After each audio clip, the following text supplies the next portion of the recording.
ഒരൊറ്റ BJP MLA പോലും ഇല്ലാത്ത ഒരു സംസ്ഥാനത്തിൻ്റെ ഭരണം പരിപൂർണമായി RSS നിയന്ത്രണത്തിലാണ് എന്നുള്ളതാണ്. കേരളത്തിൽ RSSന്റെ ഏറ്റവും അധികം ശാഖകൾ പ്രവർത്തിക്കുന്നത് CPM-നകത്താണ്. ഏതെങ്കിലും ആൽത്തറയിലോ അമ്പലപ്പറമ്പിലോ ഉള്ളതിനേക്കാൾ കൂടുതൽ RSS പ്രത്യയശാസ്ത്രം പേറുന്ന ആളുകളെ നമുക്ക് CPM നേതൃത്വത്തിനകത്ത് കാണുവാൻ കഴിയുന്നു എന്നുള്ള അപകടകരമായ ഒരു സ്ഥിതിവിശേഷം ഉണ്ടാവുകയാണ്. ഇപ്പോൾ BJPയോട് കേരളം വെച്ചു പുലർത്തുന്നൊരു മതേതരത്വം നിറഞ്ഞ ഐത്തമുണ്ട്.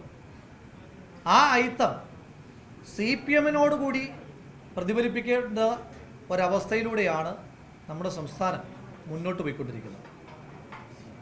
ഈ സംസ്ഥാനത്തിൻ്റെ മുഖ്യമന്ത്രി തന്നെ RSSകാർ നടത്തുന്ന അതേ തരത്തിലുള്ള ഇസ്ലാമോഫോബിക് ആയിട്ടുള്ള പ്രസ്താവനകൾ അഭിമുഖം രൂപേണ മാധ്യമങ്ങളിലൂടെ കൊടുക്കുകയാണ്.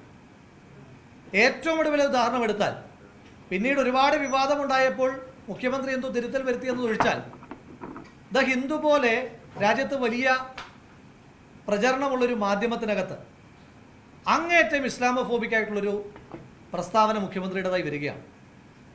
മുഖ്യമന്ത്രി പറയുകയാണ്, കേരളത്തിനകത്ത് തീവ്രവാദ സ്വഭാവമുള്ള മുസ്ലിം സംഘടനകൾക്കെതിരായിട്ട് പ്രവർത്തിച്ചാൽ അത് ഇസ്ലാം മതത്തിനെതിരായി പ്രവർത്തിച്ചതായി അവർ ചിത്രീകരിക്കുന്നു.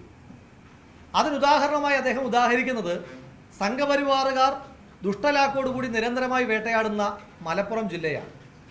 മലപ്പുറം ജില്ലയിൽ 150 കിലോഗ്രാം സ്വർണം, 123 കോടി രൂപ വിലമതിക്കുന്ന സ്വർണം കടത്തിയതുമായി ബന്ധപ്പെട്ട ഉദാഹരണമാണ് അദ്ദേഹം ഉദാഹരിക്കുന്നത്.